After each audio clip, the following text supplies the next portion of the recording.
Glad I know that now. Yeah. That went down well. I liked it. I thought it was a radish, it was an onion. Susanna. Please, give us another one later. Look forward to that. All right, Carol, thanks very much. And the answer's an onion. She's Good. doing her best. It's No, not very that's nice fine. weather. 13 minutes to 8, that's fine.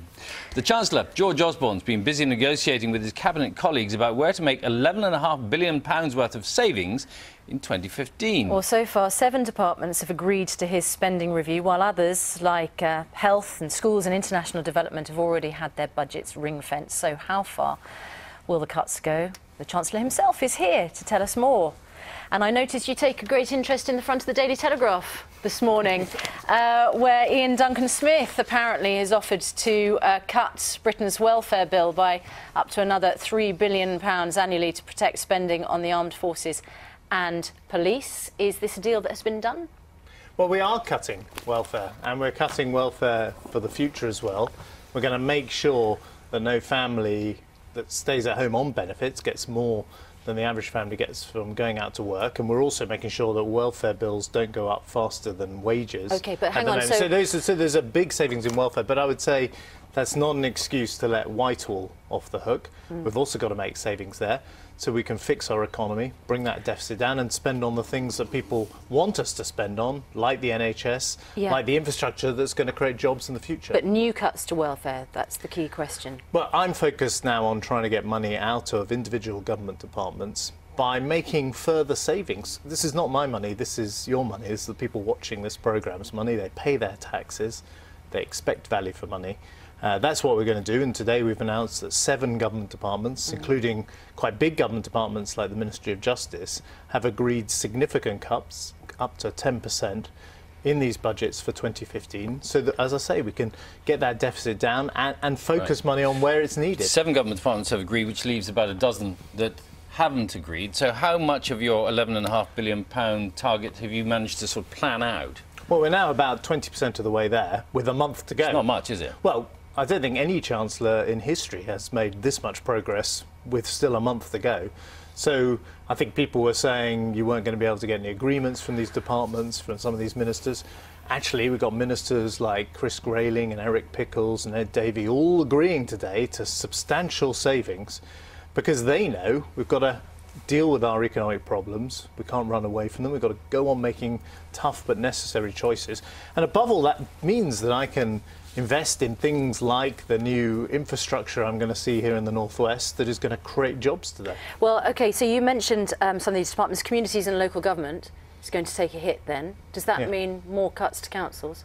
Well, we haven't done the local government settlement, which is part of what they look after, but there is also a central government budget for the communities and local government department. Well, they've agreed to move into the same building as the Home Office.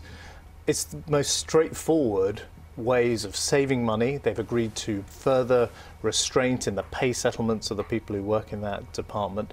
So, you know, it's an example of how we can go on squeezing the best possible value for money out of the money that taxpayers are paying.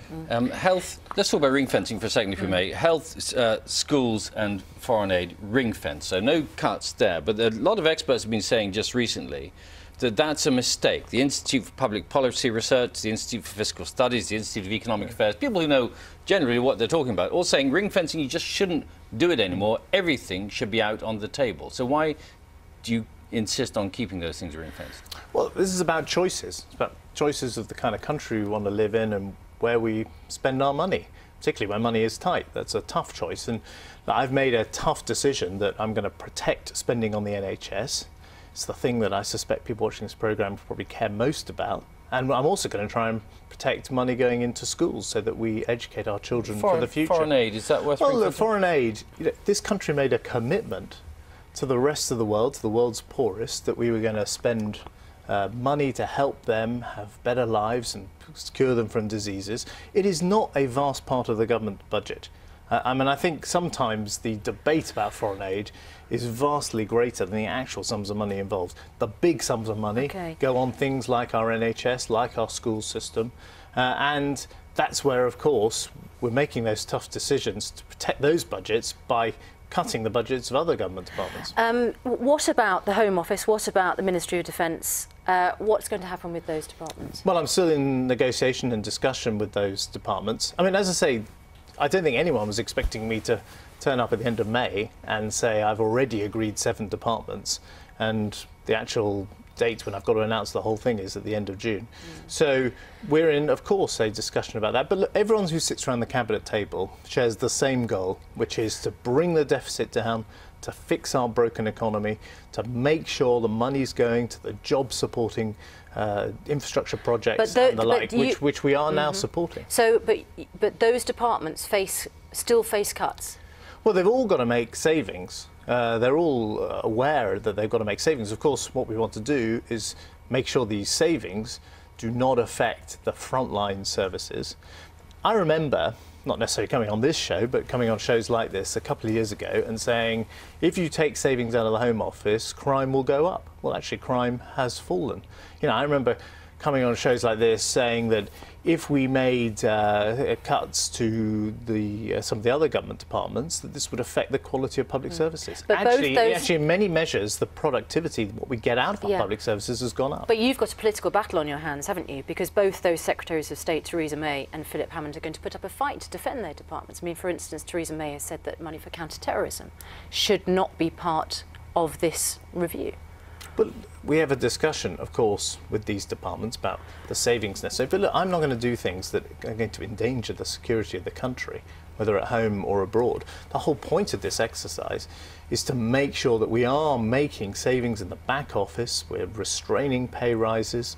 As I mentioned earlier, the Home Office is going to be in the same building now as another government department. That's the kind of sensible housekeeping that, again, people who pay this money, they go out to work today to pay their taxes. Counter-terrorism, if I may, counter-terrorism particularly important and pertinent given the terrible event that took place last week in Woolwich. Well, of course, an event that shocked and revolted the whole country. And before, we were able to protect the counter-terrorism budget. So we're absolutely clear about what the nation's priorities are. But will that, is that going to be protected? Well, we've been able to protect it in the past, and I'm not going to do anything that is going to endanger the security of this country at home or abroad, or the fight against terrorism. But that doesn't mean that you can't take a vast institution like the Home Office and look for savings. In the end, this country is spending more than it's raising in taxes. Now, you can either, as some would say, raise taxes dramatically. I don't think that would be sensible for families who are feeling the squeeze or for the economy. You could go on trying to borrow more. That's, after all, what the people who got this country into this mess want to do in the Labour Party. I think that's a mistake. That endangers our economy, endangers jobs. Or you can find sensible ways to reduce the government budget, including reducing the welfare budget. One and that's what we're doing. Briefly, though, why have a spending review at all if most of it covers the period in which you may not actually be in power after the next election? Well, look, the British people will decide who's the government in 2015. But the financial year starts before the general election, so we have to set out spending plans like 6 weeks of it. Like any organisation. Well, yeah, but you have to give departments a budget for the rest of the year. It begs a very interesting question for those who would like to do the kinds of jobs that we're doing, the Labour Party, to tell us whether they would match these plans.